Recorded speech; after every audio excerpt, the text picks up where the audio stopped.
Majelis Hakim akan memutuskan vonis pada perkara perintangan penyidikan yang melibatkan Sekjen PDI Perjuangan Hasto Kristianto, dan kasus ini menarik perhatian publik karena terkait Harun Masiku yang menjadi buronan selama beberapa tahun. Kita akan membahasnya lebih lanjut, kemungkinan vonis yang dijatuhkan hakim terhadap Hasto Kristianto bersama dengan Hipnu Nugroho, Guru Besar Ilmu Hukum Pidana Universitas Jenderal Sudirman Purwokerto. Selamat siang, Prof. Hipnu. Bagaimana kabar Anda? Alhamdulillah, baik-baik. Baik, Prof. Hipnu, kita langsung saja ke tema utama kami hari ini. Bagaimana Anda melihat vonis yang akan dijatuhkan untuk Hasto? Bagaimana memastikan vonis sudah memenuhi rasa keadilan? Ya, jadi dalam suatu proses peradilan itu adalah harus ada akhirnya. Suatu proses peradilan harus ada ujungnya. Ujung dari suatu pemeriksaan Pak Hasto terhadap perintangan penyidikan dan suap adalah hari ini, yaitu putusan. Putusan itu adalah pernyataan hakim yang diucapkan terbuka untuk umum berupa putusan bebas, lepas, atau pemidanaan. Gitu, Mbak. Lah, sekarang apa yang terjadi? Apakah putusan bebas? Apakah putusan lepas? Ataukah putusan pemidanaan? Itulah nanti yang tergantung pada bukti-bukti yang dianalisis, yang disampaikan baik oleh penuntut umum maupun penasihat hukum. Bukti-bukti mana yang bernilai atas dugaan yang ada, bukti-bukti yang mana yang bernilai atas perintangan yang ada. Oleh karena itu, nanti dari bukti-bukti itu adalah untuk meyakinkan hakim. Kan suatu putusan itu harus dinyatakan tadi dua alat bukti itu meyakinkan hakim. Oh, terjadi perintangan.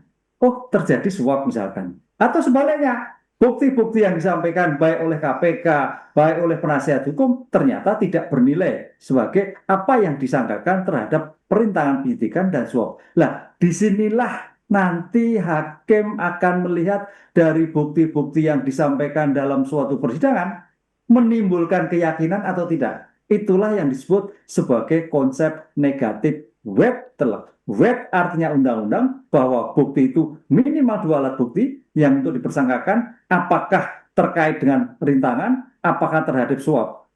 Dan bukti itu meyakinkan. Disitulah nanti hakim akan menjelaskan kronologi baik pada pemeriksaan awal maupun sampai suatu pemeriksaan replik duplik yang diajukan para penasihat hukum yang ada.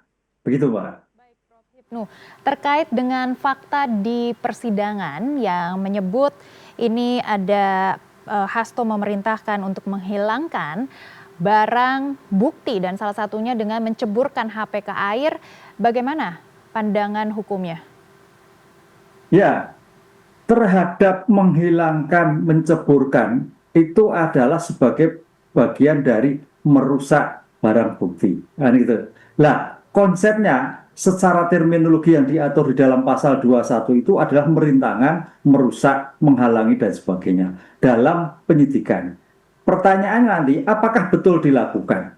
Apakah itu keinginan dari Pak Hasto? Apakah itu bagian dari suatu konsep perintah? Itulah yang nanti akan dibuktikan. Lah, dari rangkaian cerita terhadap barang bukti rangkaian dicelupkan, kemudian dirusak, ini secara konstruksi memang bagian dari obstruction of justice.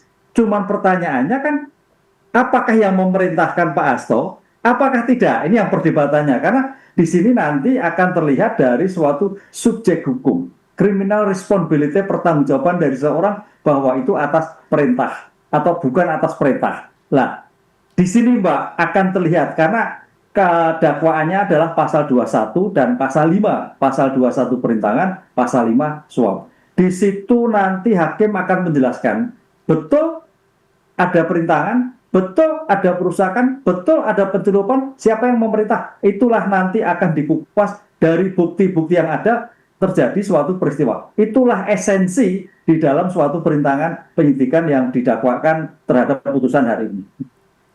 Baik, Prof. Harun Masiku adalah buronan yang dicari para penegak hukum. Dan apakah ini juga bisa jadi pertimbangan hakim dalam menjatuhkan vonis karena Hasto disebut membantu pelarian Harun Masiku?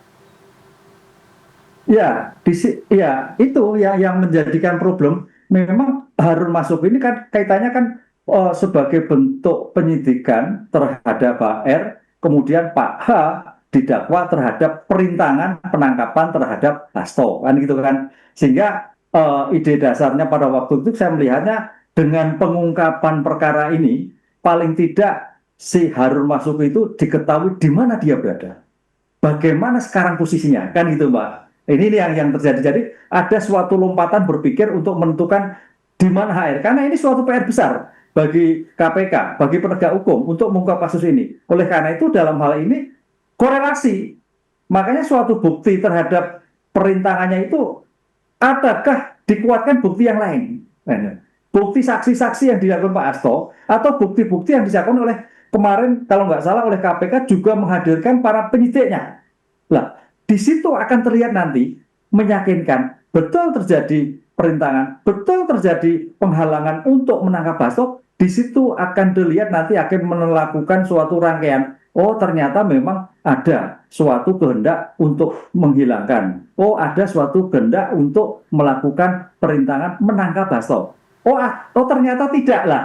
Di sini hakim akan melihat dari kesaksian-kesaksian terhadap rintangan tadi, baik oleh penuntut umum KPK maupun oleh penasihat hukum. Mana yang betul, itulah yang akan meyakinkan kembali. Lagi-lagi bicara putusan adalah putus bagaimana para pihak penuntut umum maupun jaksa meyakinkan kembali atas bukti yang dilakukan sehingga hakim berani memutuskan terbukti atau tidak terbukti.